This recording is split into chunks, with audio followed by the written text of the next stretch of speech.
My fellow human beings of Earth, listen to me carefully. If you claim to be black, if you claim to be African American, if you claim to be Puerto Rican, you are claiming ties to a status. A status is tied to the creator of the status. In this situation, we're talking about the United States government. They control what they create. If you claim a nationality, if you claim to be African, you're claiming ties to a land. If you claim to be American, you are claiming ties to a land. If you claim to be Boricua, you are claiming ties to a land. No one owns a land, and contrary to what you may believe. Now, if you are claiming the status, you are claiming the ties to the government, and they control what they create, meaning they can kill you, they can incarcerate you, they can do whatever they want to what they create. So please, know thyself. On the streets in certain New York City neighborhoods, ask about police quotas for arrests and summonses, and this is what you often hear. Here's a quota system. There always has been, and there always will be until someone changes it. Y'all see that? That's what they targeted. Yeah, take a seat right here, guys. The front row is set. These NYPD officers, all currently on the job, say it's true. They've all worked the streets, the subways, and patrolled housing developments. The department says there are no quotas. Well, I can tell you, I'm a police officer. There are quotas in the NYPD. Are they lying? Absolutely. It's illegal for them to admit it. They come from different precincts, largely minority neighborhoods in Brooklyn or the Bronx, but their stories are remarkably similar. They tell you this to your face. Black Hispanics between 14 to 21. They must get stopped. They're plaintiffs in a federal class action lawsuit that claims the NYPD is violating a 2010 state ban on quotas, speaking out together for the first time. At the end of the month, these officers, whoever don't have that arrest or those few summonses, they're pressured to find something. You might not see nothing. You're supposed to be visible. You might not see anything, but you go hunting, like bounty hunting for an arrest. Locking up some old guy, some homeless guy, finding somebody who's riding their bicycle on the sidewalk, who's spitting, and you bring him in. The problem is when you go hunting, when you put any type of numbers on a police officer to perform, we are going to go to the most vulnerable. The most vulnerable? Of course. We're going to go to LGBT community. We're going to go to the black community. We're going to go to those people that have no vote, that have no power. If we start doing what we're doing in Midtown Manhattan, a phone call to the mayor's office is going to be made. That's going to be the end of it. We're the predators, they're the prey. The worst thing you can have is a police officer that needs an arrest for the month. So you're all minorities. How does that make you feel? It's horrible. This is something coming from the top that trickles its way down, and this is why we're all here today.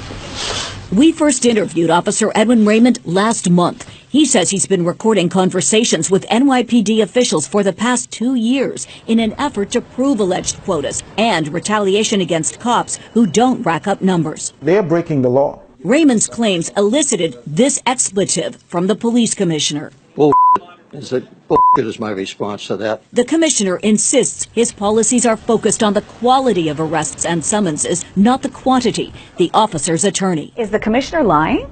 Yes.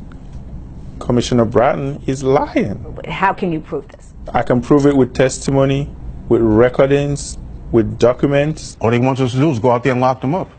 They told us it's easier to get numbers out here because you work in this type of community. Are you arresting for stuff that you shouldn't be arresting for? Well, that's why we're here. We don't do it. We refuse, and because of that, we are retaliated against. Because you're not harassing people, you're being punished.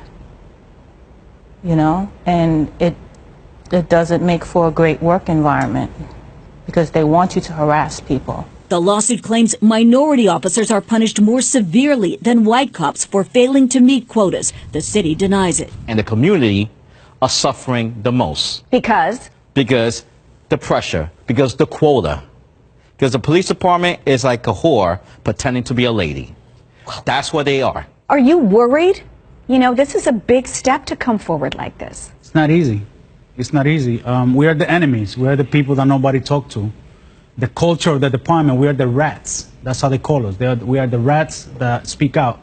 It takes a lot of guts from a rat to stand where we stand, knowing that our career are basically over the second we speak against such a mafia. Because the police department is a mafia. It's a big organized mafia. Because of the Legislative Act of February 21st, 1871, Washington, D.C. is not a state, but a jurisdiction called the District of Columbia.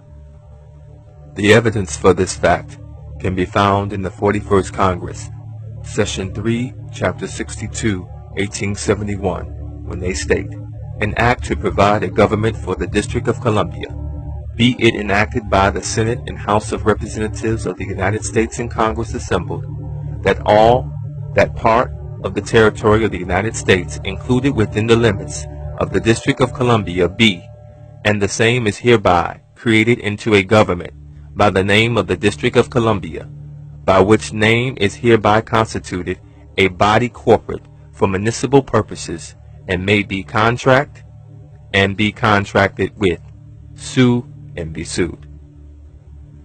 In short, the 50 states are separate from the jurisdictional lands of the District of Columbia. This district is a corporation called the United States of America. Contrary to what you were taught in school, the United States is not a country. It is a corporation like IBM, General Motors, or Microsoft. This corporation has legal jurisdiction to do business and create franchises. Consider the other 50 states as franchises for the parent company of the United States of America. This is why we have a president and not a king or queen.